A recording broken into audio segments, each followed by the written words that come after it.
हम बात कर लेते हैं स्थानीय मान की। डेफिनेशन की बात करें तो डेफिनेशन भी लिखी गई है, आप डेफिनेशन से भी समझ सकते हैं। और डेफिनेशन की बात ना भी करें तो कैसे निकालनी है, वो हमारा मेन काम तो ये है कि हमें कैसे निकालनी है, हमें वो समझना है और हम निकालनी भी यहाँ पे सीख लेंगे। तो चलिए डेफिनेशन की बात करें तो डेफिनेशन क्या है। किसी संख्या में किसी अंक का स्थानीय मान यह दर्शाता है कि वह अंक इकाई, दहाई, सैकड़ा आदि स्थान पर है। मतलब हम किसी संख्या में स्थानीय मान की बात करेंगे तो जैसे मैंने एग्जाम्पल के तौर पर समझाया, जैसे ये 4, 3, 8, 5, 2, 1 लिखा है, तो इसमें मुझे किसी भी अंक का स्थानीय मान निकालना है तो वह हमें दर्शाएगा कि वह अंक किस स्थान पर रखा है। जैसे 2 का स्थानीय मान निकालते हैं तो यहाँ पे स्थानीय मान बताएगा कि ये 2 कहाँ पे रखा है, इकाई पे, दहाई पे, सैकड़े पे या हजार पे। जैसे कि आप जानते हैं इकाई का 1, दहाई के 10, सैकड़े के 100, इस तरीके से होता है। तो चलिए अब स्थानीय मान निकालना जान लेते हैं। देखिए यहाँ पे देखिए स्थानीय मान को कहते हैं प्लेस वैल्यू, तो मैं शॉर्ट में इसे पीवी लिख लूंगा। तो अब किसी भी संख्या का अगर स्थानीय मान निकालना है तो कैसे निकालेंगे वो देखते हैं। 1 है यहाँ पे, 1 का स्थानीय मान निकालना है मतलब प्लेस वैल्यू, तो 1 का स्थानीय मान तो 1 आ जाएगा।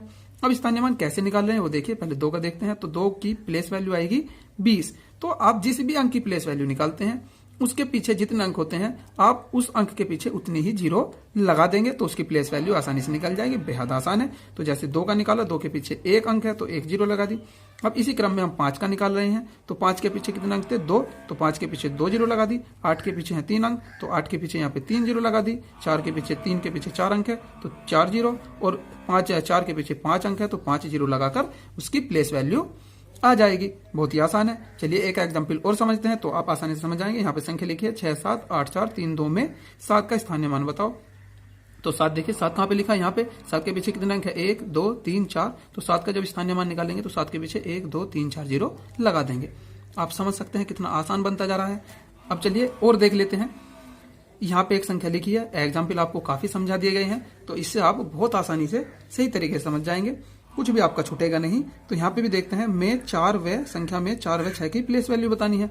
तो 4 की प्लेस वैल्यू कैसे बताएंगे, 4 के पीछे कितना अंक है, 1, 2, 3। तो 4 की प्लेस वैल्यू बतानी हो तो 4 के पीछे 3 जीरो। 6 की प्लेस वैल्यू बतानी है तो 6 के पीछे कितना अंक है, 4, 3, 1, 2 मतलब 4 अंक है तो 6 के पीछे 4 जीरो लगा देंगे, ये आपकी प्लेस वैल्यू हो जाएगी। चलिए इसी क्रम में एक वर्ड और होता है जिसे बोलते हैं हम जातीय मान। जातीय मान क्या होता है, डेफिनेशन भी समझेंगे, कैसे निकलता है वो भी समझेंगे।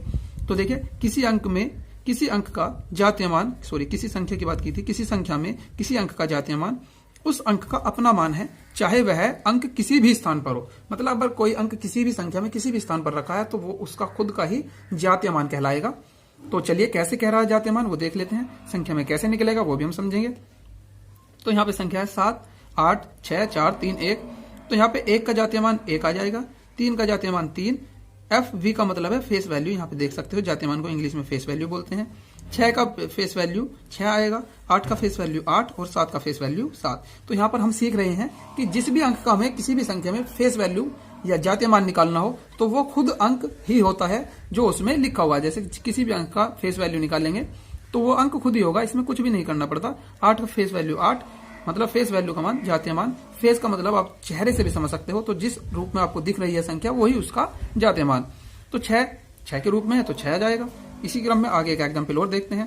यहाँ पे हर अंक का जातीय मान निकालना है तो 5 का 5, 9 का 9, 8 का 8, 7 का 7 और 6 का 6 आ जाएगा। ठीक है, समझ गए होंगे बच्चों। अगर आपको वीडियो पसंद आ रही है तो वीडियो को लाइक करें, अपने दोस्तों में शेयर करें और चैनल को सब्सक्राइब जरूर कर दें, क्योंकि अगली वीडियो आपको तभी मिलेगी। यहाँ पर आपकी कोई फीस नहीं है, आपको कंप्लीट कोर्स फ्री में ही कराया जाएगा। तो आपको इतना तो करना ही, आपको इतना तो बनता है कि आप हमारे चैनल को सब्सक्राइब करके हमसे जुड़ जाए और हमारा मनोबल बढ़ेगा। और अगर आपको मतलब किसी भी प्रकार का कोई इशू है या कुछ चीज समझ में नहीं आई है तो वीडियो को दोबारा देख लें। वीडियो को इसको बिल्कुल ना करें, बीच में से काट काट के वीडियो देखोगे तो समझ में कम आएगी। और स्किप करे बिना वीडियो को पूरा देखें। और अगर फिर भी कोई दिक्कत है दोबारा देखने के बाद भी तो आप हमें